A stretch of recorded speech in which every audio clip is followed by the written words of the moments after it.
Hi అండి, welcome to study with tricks. ఈ రోజు మనం 18th జూలై కరెంట్ అఫైర్స్ ని డిస్కస్ చేయబోతున్నాం. ఈ క్వశ్చన్ అనేటువంటిది పిఐబి లో వచ్చిందని, సో ఎగ్జామ్స్ కి పిఐబి నేమ్స్ కూడా ఇంపార్టెంట్ అవుతాయి. సో నేను అందుకే mainly schemes the central sector schemes అనేటివి ఎగ్జామ్ లో అడగడానికి ఆస్కారం ఉంటుంది. So let's discuss. What is the expected energy savings from technologies implemented under the Athithi scheme? Athithi ante the assistance in deploying energy efficient technologies in industries and establishments. అతిథి పథకం కింద అమలు చేసే సాంకేతికల ద్వారా ఎంత శక్తి పొదుపు ఆశించబడుతోంది అంటే ఆన్సర్ ఇస్ 30 నుండి 50% పొదుపు.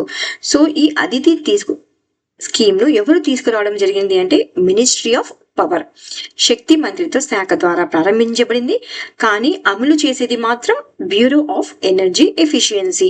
ఈ పథకం ముఖ్య ఉద్దేశం ఏమిటి అంటే ఎంఎస్ఎంఈలకు శక్తి సాంకేతికలను అంటే ఎనర్జీ టెక్నాలజీస్ ను అడాప్ట్ చేయడానికి ముఖ్యంగా ఉపయోగపడుతుంది. ఏది అతిథి స్కీమ్. సో ఈ సాంకేతికలు 30 నుండి 50% వరకు శక్తి వినియోగాన్ని తగ్గించగలరు. తద్వారా పవర్ టు ప్రోడక్ట్ నిష్పత్తిని మెరుగుపరచడం మరియు హరిత శక్తి మార్గాలను ప్రోత్సహించడం జరుగుతుంది.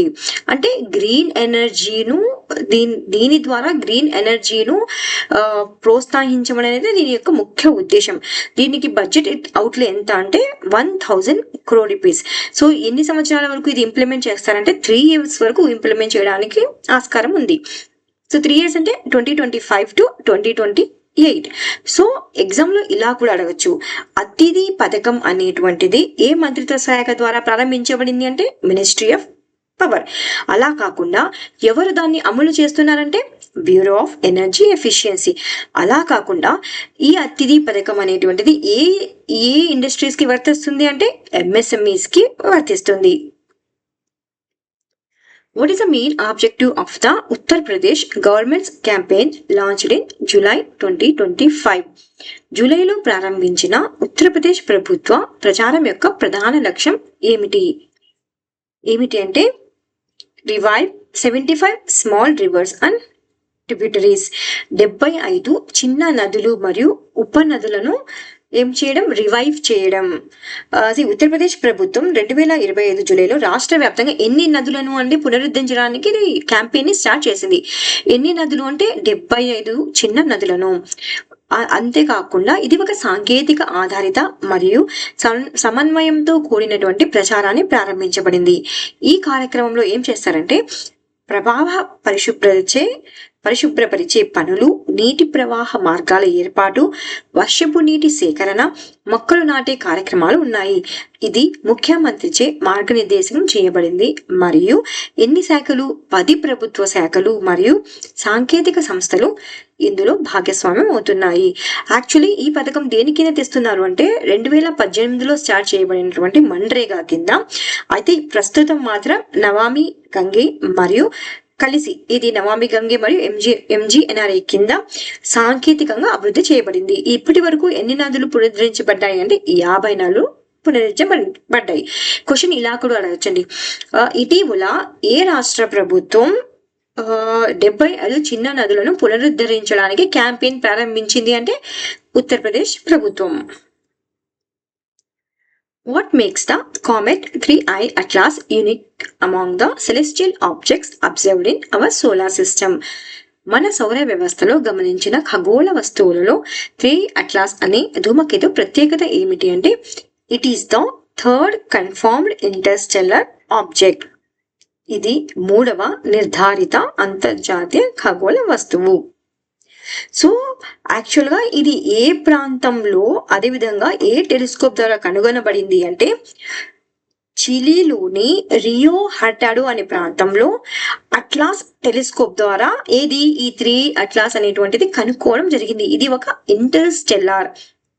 ఇది మన సౌర వ్యవస్థలో గమనించినటువంటి 3వ అంతర్జాతీయ ఖగోళ వస్తువు. సో ఇప్పటికే మనం ఆల్రెడీ 2ని ఐడెంటిఫై చేసాం. ఇవేవి అవి 11 ఔమామా మరియు 21 బోరిసౌ. సో ఇది థర్డ్ అనమాట. 3I అట్లాస్ అనేటువంటిది ఇది ఒక ఇంటర్స్టెల్లార్ ఆబ్జెక్ట్. ఇది 7 బిలియన్ సంవత్సరాల కంటే ఎక్కువ వయసు కలిగి ఉండే అవకాశం ఉంది. మరియు దీని యొక్క న్యూక్లియర్ వ్యత్యాసం ఎంత ఉంది అంటే 10 నుంచి 30 కిలోమీటర్లు ఉండవచ్చు. ఇది 2025 అక్టోబర్ చివరిలో సూర్యునికి అత్యంత సమీపంగా రాబోతోంది. ఏది 3I అట్లాస్ అనేటువంటిది ఏ ప్రాంతంలో ఇది కనుగొనబడింది అంటే చిలీలోని రియో హర్టాడో. ఏ టెలిస్కోప్ ద్వారా అంటే అట్లాస్ టెలిస్కోప్ ద్వారా. ఇది ఒక మూడవ ఇంటర్స్టెల్లార్ ఆబ్జెక్ట్. సో 2025 అక్టోబర్లో సూర్యునికి అత్యంతగా రాబోతున్నటువంటి సెలెస్టియల్ ఆబ్జెక్ట్ ఇది. What is the main concern raised by activists regarding the Bhadrakali Lake beautification project? Bhadrakali సరస్సు సుందరీకరణ. సో ఇక్కడ బ్యూటిఫికేషన్ అంటే నాకు తెలుగులో ఇలాగే వస్తుంది. సో బ్యూటిఫికేషన్ సరస్సు సుందరీకరణ ప్రాజెక్టు గురించి కార్యకర్తలు వ్యక్తం చేసిన ప్రధాన ఆందోళన ఏమిటి అంటే shrinking lake size due to island development. దీవుల అభివృద్ధి వల్ల సరస్సు యొక్క పరిమాణం తగ్గిపోవడం. సో ఇటీవల ఏం జరుగుతుంది అంటే ఈ భద్రకాళి రివర్ అనేటువంటిది బాగా న్యూస్ లో ఉంది. ఇది ఎక్కడుంది అంటే తెలంగాణ రాష్ట్రంలో ఉంది. ఈ భద్రకాళి సరస్సులో కొత్త దీవుల్ని అభివృద్ధి చేయాలని చూస్తోంది ఏది తెలంగాణ ప్రభుత్వం. సో దీనిపై ఏంటి అంటే పర్యావరణ సంస్థలు అనేటువంటివి కార్యకర్తలు మరియు సంస్థలు ఆందోళన చెందుతున్నాయి. ఎందుకంటే ఇప్పటికే సరస్సు యొక్క పరిమాణం చుట్టుపక్కల నిర్మాణాల వల్ల తగ్గిపోయింది. ఇక దీవులు గనక అభివృద్ధి చేస్తే ఇది మరింత తగ్గిపోయేటువంటి ప్రమాదం ఉంది. సో ఇది వర్షాకాల సమీప ప్రాంతాల్లో వరద ముప్పును పెంచే అవకాశం ఎక్కువగా ఉంటుంది. ఈ సరస్సును ఏది భద్రకాళి రివర్ ను బయోడైవర్సిటీ కల్చరల్ పార్క్ గా ఆల్రెడీ అభివృద్ధి చేస్తుండగా పర్యావరణ సమతుల్యత మరియు నీటి నిల్వల యొక్క సామర్థ్యం గురించి ఆందోళనలు కొనసాగుతున్నాయి. సో మీరు జియోగ్రఫీలో చూసుకుంటే క్వశ్చన్ ఇలా కూడా అడగచ్చు. ఇటీవల న్యూస్ లో ఉన్నటువంటి భద్రకాళి సరస్సు ఏ రాష్ట్రానికి చెందింది అంటే తెలంగాణ రాష్ట్రానికి చెందింది. ఎందుకు ఇది న్యూస్ లో ఉంది అంటే దీని యొక్క ఈ దీవులు అభివృద్ధి చేయడం వల్ల సరస్సు యొక్క పరిమాణం తగ్గిపోతుంది. Which city from Andhra Pradesh received the special category ministerial award in the Swachh Sarvekshan award? Exams లో స్వచ్ఛ సర్వేక్షణ్ ఇంపార్టెంట్ అండి. ఆంధ్రప్రదేశ్ నుంచి ఆల్రెడీ ఐ థింక్ దీన్ని గ్రూప్ 1 క్వశ్చన్ లో అడిగారు last time. So very very important question. Survey Sarvekshan మన ఆంధ్రప్రదేశ్ గురించి అడిగితే ఖచ్చితంగా ఇది చూసుకోవాల్సిన క్వశ్చన్. సో 2025 స్వచ్ఛ సర్వేక్షణ్ అవార్డుల్లో ప్రత్యేక కేటగిరీ మంత్రిత్వ అవార్డు పొందినటువంటి ఆంధ్రప్రదేశ్ నగరం ఏది అంటే విశాఖపట్నం. సో ఎవరు దీన్ని ప్రకటించారు అంటే ఈ అవార్డ్స్ ని అంటే కేంద్ర గృహ మరియు పట్టణ వ్యవహారాల మంత్రిత్వ శాఖ దీన్ని ప్రకటించడం జరిగింది. ఆంధ్రప్రదేశ్ రాష్ట్రంలోని విశాఖపట్నం, విజయవాడ, గుంటూరు, తిరుపతి, రాజమహేంద్రం నగరాలు ఎన్ని నగరాలండి? 5 నగరాలు. ఏవేవి? విశాఖపట్నం, విజయవాడ, గుంటూరు, తిరుపతి, రాజమహేంద్రం అంటే రాజమండ్రి. సో నగరాలు శుభ్రత మరియు వ్యర్థాల నిర్వహణలో అద్భుత ప్రదర్శనకు గాను వీళ్ళకి ఈ సర్వేక్షణ అవార్డ్స్ అనేవి రావడం జరిగింది. వీటిలో విశాఖపట్నం ప్రత్యేకంగా ప్రత్యేక కేటగిరీ మంత్రిత్వ శాఖ అవార్డు అనేటువంటిది పొందింది. సో 5 అవార్డ్స్ అనేటువంటివి ఆంధ్రప్రదేశ్ కి రావడం జరిగింది. Which cities from the Andhra Pradesh were selected under the Swachh Super League Cities category in the Swachh Sarvekshan Awards 2025? 2025 Swachh Sarvekshan awards లో స్వచ్ఛ సూపర్ లీగ్ నగరాలు కేటగిరీలో ఎంపిక అయినటువంటి, సో ఇవి ఒక కేటగిరీ అనమాట. ఏది? స్వచ్ఛ సూపర్ లీగ్ అనేటువంటి నగరాలు అంటే ఒక కేటగిరీ. అందులో ఎంపిక అయినటువంటి ఆంధ్రప్రదేశ్ నగరాలు ఏవి అంటే విజయవాడ, గుంటూరు మరియు తిరుపతి. సో ఆంధ్రప్రదేశ్ అనేటువంటిది ఆంధ్రప్రదేశ్ రాష్ట్రం పట్టణ శుభ్రతలో ముఖ్యమైనటువంటి మైలురాయిని సాధించింది. అందులో ఏ నగరాలు? విజయవాడ, గుంటూరు, తిరుపతి నగరాలు స్వచ్ఛ సూపర్ లీగ్ నగరాలు కేటగిరీలో ఎంపికయ్యాయి.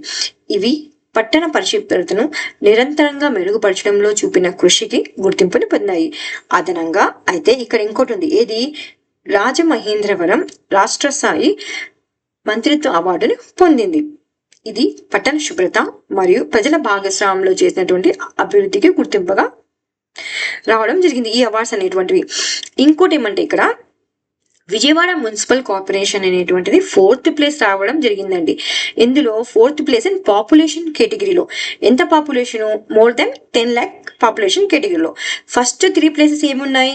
Indoor, Surat, Navi Mumbai. 4th place లో విజయవాడ ఉండడం జరిగింది. అంతేకాకుండా గార్బేజ్ ఫ్రీ సిటీ అనే అవార్డు కూడా రావడం జరిగింది విత్ 7 star రేటింగ్. అయితే while Guntur was recognized in the, so Vijayawada అయితే గార్బేజ్ ఫ్రీ సిటీ, అంతేకాకుండా పాపులేషన్ కేటగిరీలో 4th ప్లేస్ లో ఉంది. అదే గుంటూరు అయితే recognized in the super Swachh league under the 3 to 10 lakh population category. Vijayawada అయితే మోర్ దెన్ 10 lakh, అదే గుంటూరు అయితే 3 lakh to 10 lakh పాపులేషన్ కేటగిరీలో సూపర్ స్వచ్ఛ లీగ్ అనేటువంటి అవార్డు రావడం జరిగింది. Who was appointed as the new Prime Minister of Ukraine in July 2025?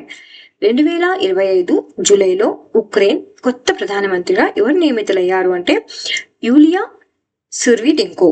So 2025 July 17న Yulia Svyrydenko Ukraine కొత్త ప్రధానమంత్రిగా పార్లమెంట్ ద్వారా ఆమోదించబడ్డారు. ఆమె 2022లో రష్యాతో యుద్ధం ప్రారంభమైన తర్వాత నియమితురాలైనటువంటి మొదటి ప్రధానమంత్రి.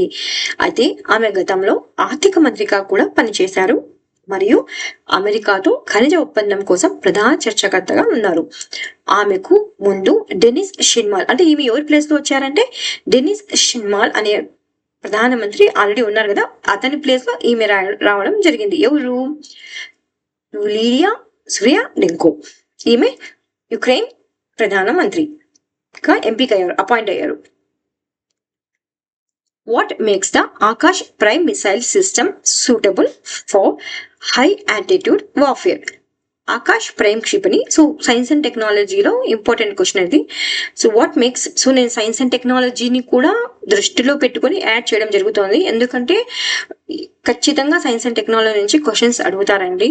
సో అంతా ఒకేసారి చదవడం కన్నా డైలీ కరెంట్ అఫైర్స్ లో కొంచెం కొంచెం దీన్ని కూడా చదివితే ఎగ్జామ్ వరకు మీకు ఈజీగా ఆన్సర్ చేయగలుగుతారు ఎగ్జామ్ లో.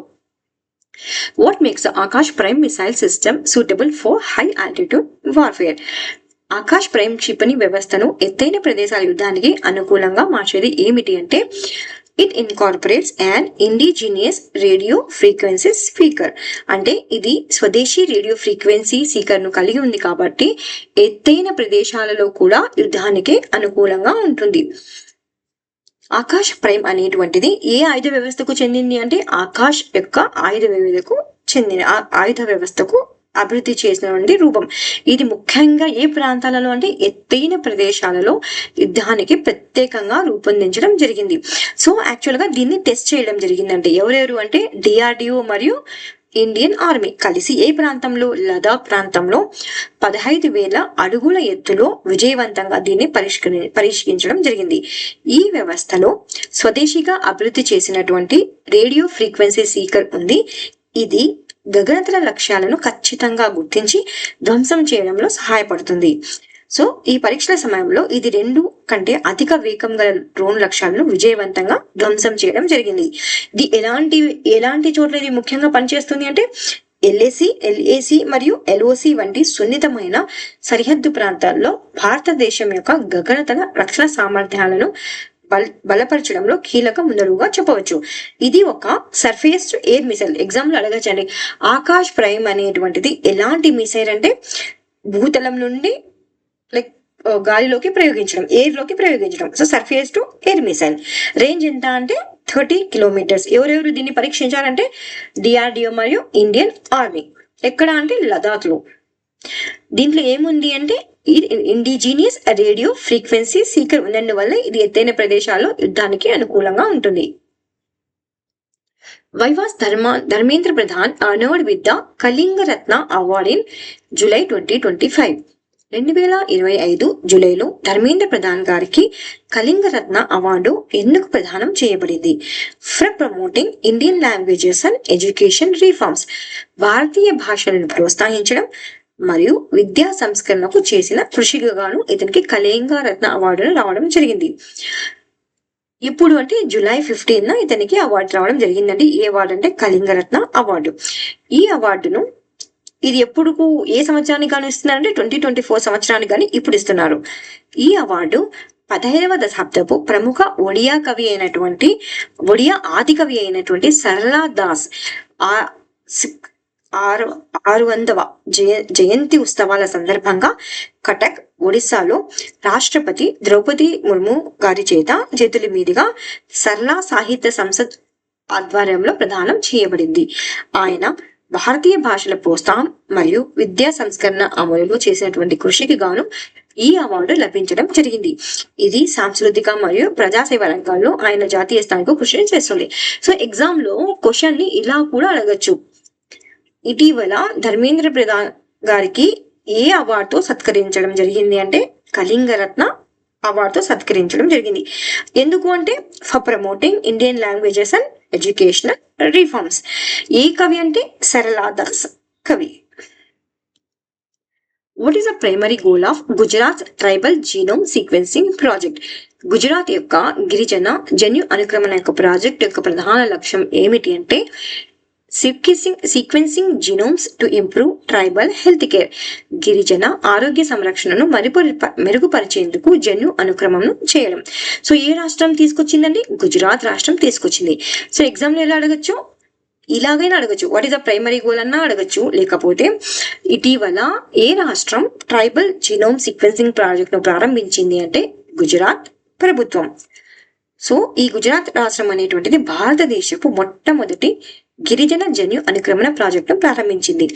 ఇది గుజరాత్ బయోటెక్నాలజీ రీసెర్చ్ సెంటర్ ఆధ్వర్యంలో గిరిజన అభివృద్ధి మంత్రి కుబేర్ డినోర్ గారు ప్రకటించారు. ఈ ప్రాజెక్టులో 17 జిల్లాలలోని గిరిజన సముదాయాల నుండి 2000 వ్యక్తుల జన్యు అనుక్రమణం చేయబడుతుంది. దీని యొక్క లక్ష్యాలేంటి? సికిల్ సెల్ అనీమియా మరియు థాలసీమియా వంటి వారసత్వ వ్యాధులకు సంబంధించినటువంటి జన్యు మార్పులను గుర్తించడం, వ్యక్తిగత ఆరోగ్య సంరక్షణను మెరుగుపరచడం మరియు భవిష్యత్తు పరిశోధన మరియు విధానాల కోసం విస్తృతమైనటువంటి జన్యు డేటాబేస్ ను రూపొందించడం. ఎవరి జన్యు డేటాబేస్ ను రూపొందించడం అంటే గిరిజనుల యొక్క జన్యు డేటాబేస్ ను రూపొందించడం జరుగుతుంది. ఎవరి ఆధ్వర్యంలో జరుగుతుంది అంటే Gujarat biotechnology research centre. What is the purpose of the helpline 14473 launched under the Namaste scheme? నమస్తే స్కీమ్ పథకం కింద ప్రారంభించబడినటువంటి 14473 హెల్ప్ లైన్ నంబర్ యొక్క ఉద్దేశం ఏమిటి అంటే to support waste pickers with safety and livelihood services. Waste పికర్లకు భద్రత మరియు జీవనోపాధి సేవలు అందించడం. యాక్చువల్గా ఈ క్వశ్చన్ ఇలా కూడా అడగచ్చండి. What is a help line number? ఇటీవల నమస్తే పథకం కింద ప్రారంభించబడినటువంటి హెల్ప్ లైన్ నంబర్ ఏంటి అని అడగచ్చు. ఏది? 14473 అంతే కదా. అదే నమస్తే అంటే ఏంటి full form? National action for mechanized sanitation ecosystem. దీన్ని ఏ మంత్రిత్వ శాఖ దీన్ని ప్రారంభించింది అంటే సామాజిక న్యాయం అంటే సోషల్ జస్టిస్, సామాజిక న్యాయం మరియు సాధికార శాఖ కేంద్ర సహాయ మంత్రి అయినటువంటి వర్మ గారు ఇక్కడ ఉత్తరప్రదేశ్ లోని లక్నోలో నమస్తే డే సందర్భంగా వేస్ట్ పిక్కర్ల కోసం ఈ ప్రత్యేక హెల్ప్ లైన్ ను ప్రారంభించడం జరిగింది. ఈ హెల్ప్ లైన్ నమస్తే పథకం భాగంగా ఉండి ఇది శుభ్రత కార్మికులకు మరియు వేస్ట్ పిక్కర్లకు గౌరవం మరియు జీవనోపాధి మెరుగుదల కోసం రూపొందించబడింది. ఈ పథకం డిజిటల్ ప్రొఫైలింగ్, పీపీఈ కిట్లు, భద్రతా పరికరాలు, శిక్షణ మరియు ఉపాధి అవకాశాలు వంటి హక్కులను అందిస్తుంది. హెల్ప్ లైన్ ఏంటి? 14473. ఏ పథకం కింద? నమస్తే పథకం. నమస్తే అంటే national action for mechanized sanitation ecosystem. According to the OECD FAO Organizational Outlook 2025 to 2034, what percentage of global cereal productions will be consumed directly by humans? ఇటీవల OECD FAO, OECD అంటే organization for economic cooperation and development, అదే విధంగా FAO అంటే food and organisation. వీటి యొక్క నివేదిక అయినటువంటి వ్యవసాయ అవుట్లుక్ 2025-2034 ప్రకారం ప్రపంచ ధాన్య ఉత్పత్తిలో ఎంత శాతం నేరుగా మనుషులు వినియోగిస్తారు? వారు ఇప్పుడు అడగడం లేదండి, 2034కి అడుగుతున్నారు వాళ్ళు, కానీ రిలీజ్ మాత్రం ఇప్పుడు చేశారు. ఏది? ఈ నివేదిక అగ్రికల్చర్ అవుట్లుక్ 2025-2034 నివేదిక. సో ఎంత పర్సెంట్ అంటే 40%. సో OECD FAO వ్యవసాయ అవుట్లుక్ 2025-2034 ప్రకారం ప్రపంచ, ప్రాంతీయ మరియు జాతీయ స్థాయిలలో వ్యవసాయ వస్తువులు మరియు చేపల మార్కెట్లకు సంబంధించినటువంటి 10 ఏళ్ల నివేదికను ఇది అందిస్తుంది. ఎన్ని అయినటువంటి 10 years నివేదికను ఇది అందిస్తోంది. ఏది? అగ్రికల్చర్ అవుట్లుక్ అనేటువంటి నివేదిక. దీన్ని ఎవరు తీసుకొచ్చారు అంటే OECD FAO. ఎగ్జామ్ లో అడగచ్చండి. అగ్రికల్చర్ అవుట్లుక్ నివేదికను ఎవరు తయారు చేశారంటే OECD FAO. ఎప్పటి నుంచి ఎప్పటి వరకు అంటే 2025 నుంచి 2034 వరకు ఇది సంయుక్తంగా రూపొందించారు.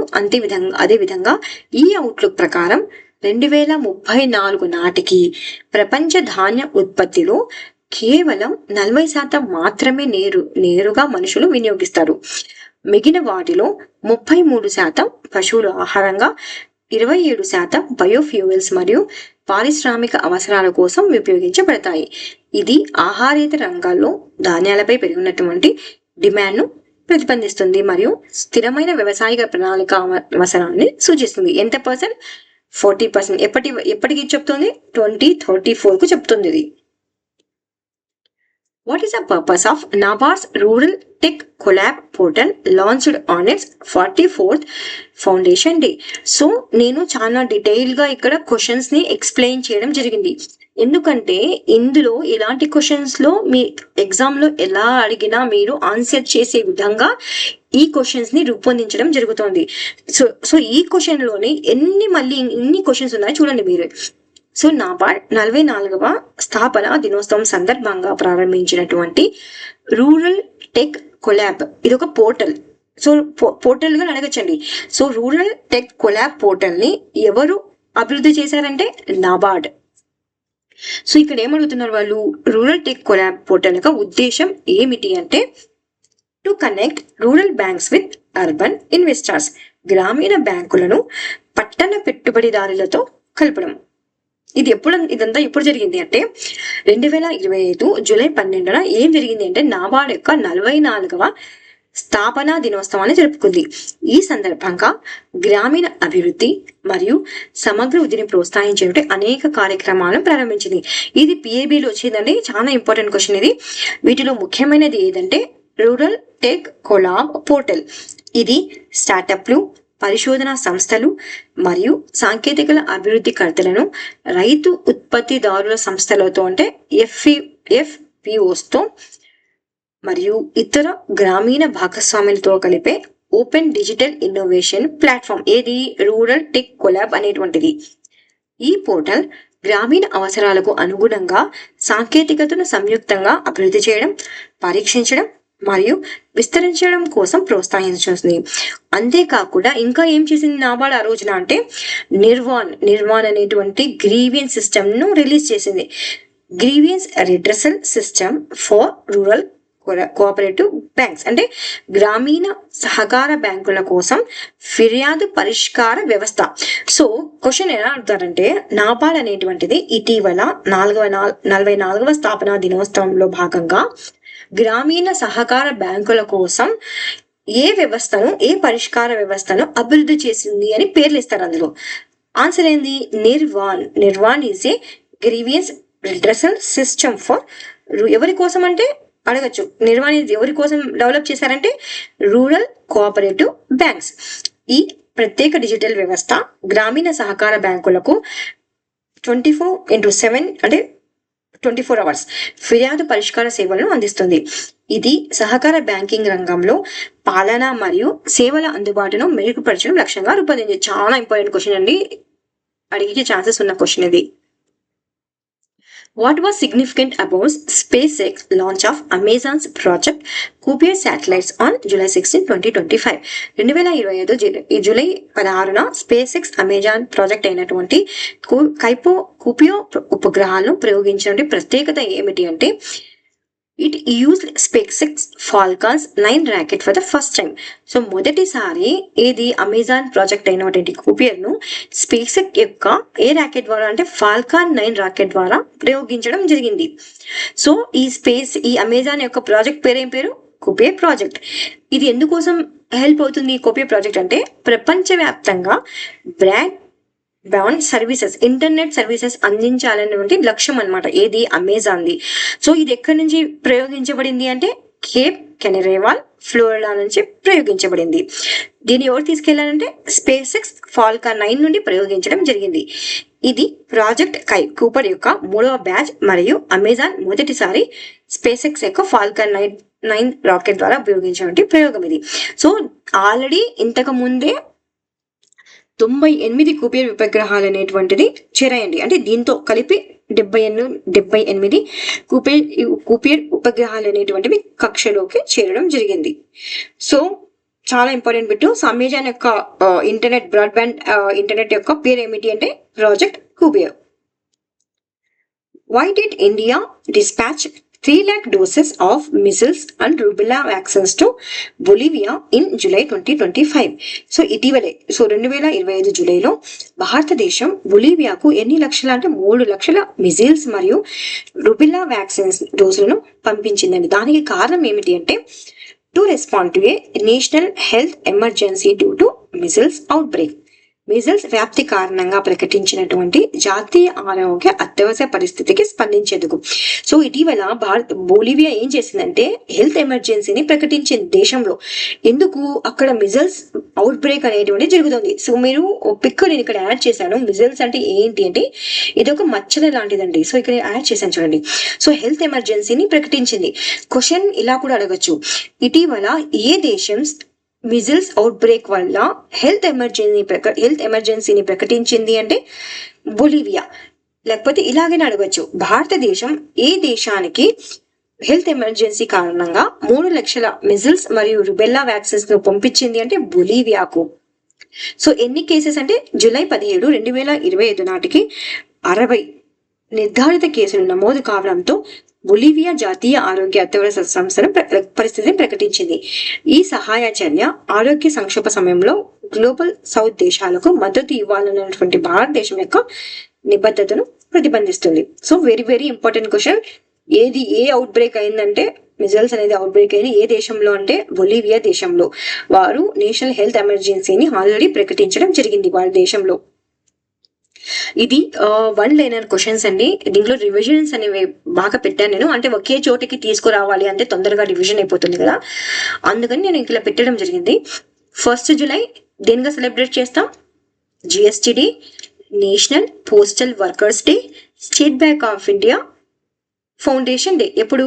1 జూలై. దీంట్లో ఇంపార్టెంట్ ఏది? GST day. Very important. 1 జూలైనా జరుపుకుంటాం. నెక్స్ట్ 2 జూలై అయితే వరల్డ్ యుఎఫ్ఓ డే. అదే 3 జూలై అయితే international plastic bag free day. 4th July అయితే America's independence day. 6th July అయితే world zoonoses day. 11th July అయితే world population day. 12th July అయితే Malala day. 15th July అయితే world youth skills day. 18th July అయితే Nelson's Mandela international day.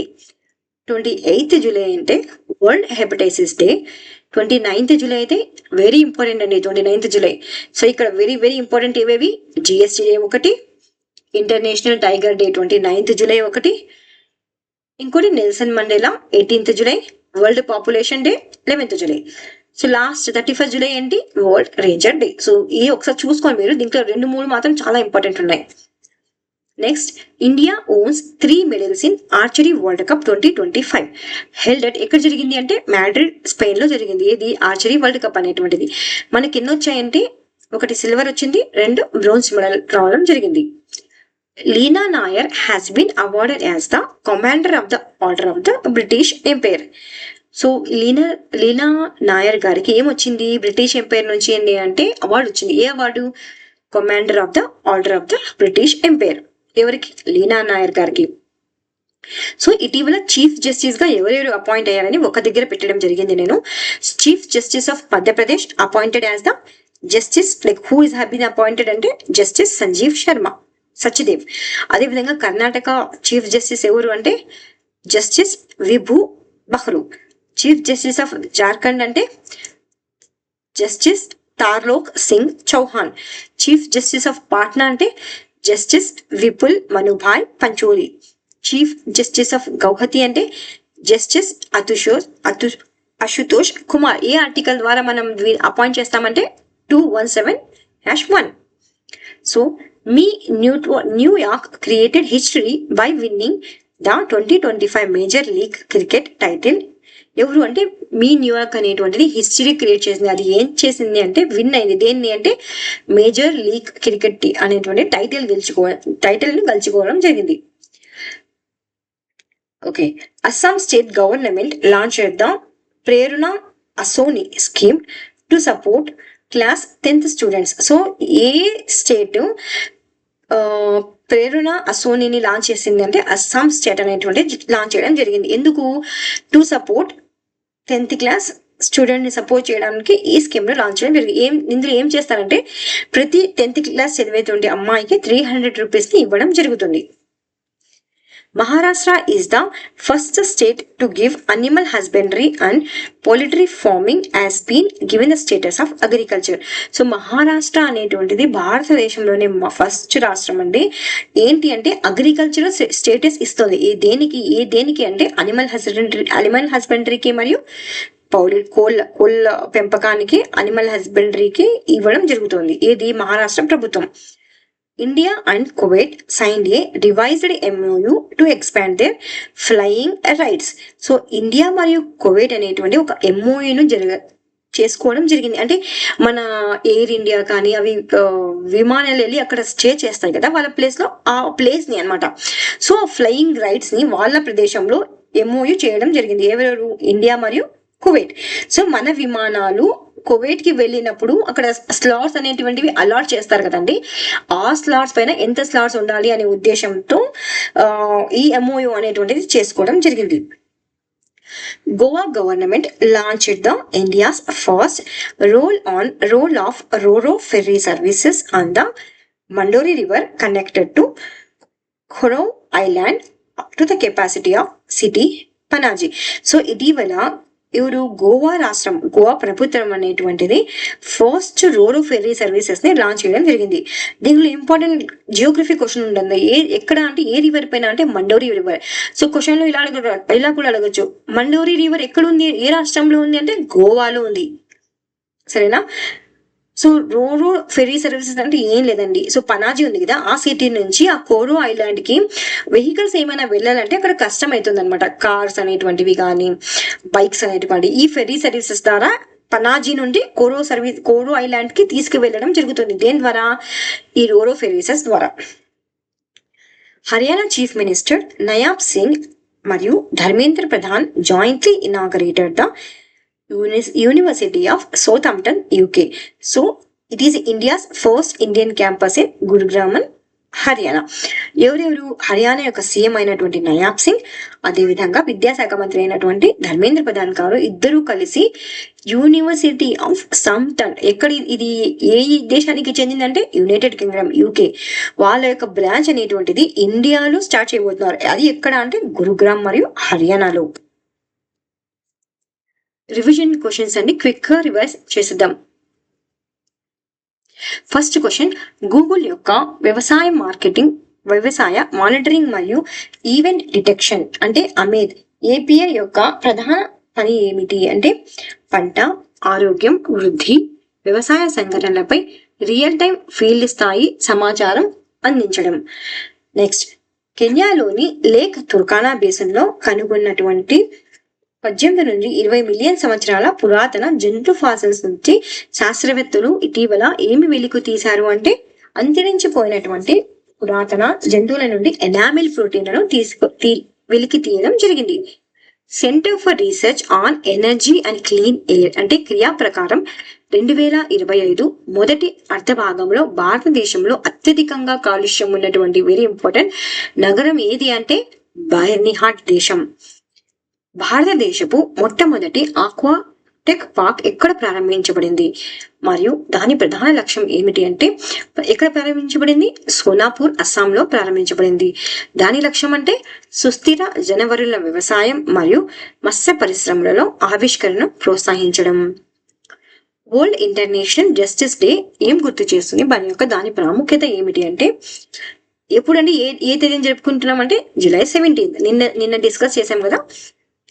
ప్రాముఖ్యత ఏమిటి అంటే అంతర్జాతీయ క్రిమినల్ కోర్టును స్థాపించినటువంటి రోమ్ స్టాచ్యూను ఆమోదించిన దినాన్ని మనం వరల్డ్ ఇంటర్నేషనల్ జస్టిస్ డేగా జరుపుకుంటున్నాం. ప్రొఫెషనల్ క్రికెట్ చరిత్రలో వరుసగా 5 బంతుల్లో 5 వికెట్లు తీసినటువంటి తొలి క్రికెటర్ ఎవరు అంటే కర్టిస్ క్యాంఫర్. ఇండియన్ ఆర్మీ నిర్వహించినటువంటి ప్రచండ శక్తి మిలిటరీ డ్రిల్ ఎక్కడ జరిగింది మరియు దాని ప్రధాన లక్ష్యం ఏమిటి అంటే ఎక్కడ జరిగింది అంటే మీరట్లో జరిగింది అంటే దాని లక్ష్యం ఏమిటి? యుద్ధ రంగం కార్యకలాపాల్లో ఆధునిక సాంకేతికల యొక్క సమన్వయం చేయడం. 2025 జూలైలో 2వ BIMSTEC sports conclave very important ఎక్కడ నిర్వహించారు మరియు దాని యొక్క ప్రధాన థీమ్ ఏమిటి? ఎక్కడ నిర్వహించారండి? విశాఖపట్నంలో. సో ఆంధ్రప్రదేశ్ కరెంట్ అఫైర్స్ లో ఇది ఇంపార్టెంట్ క్వశ్చన్.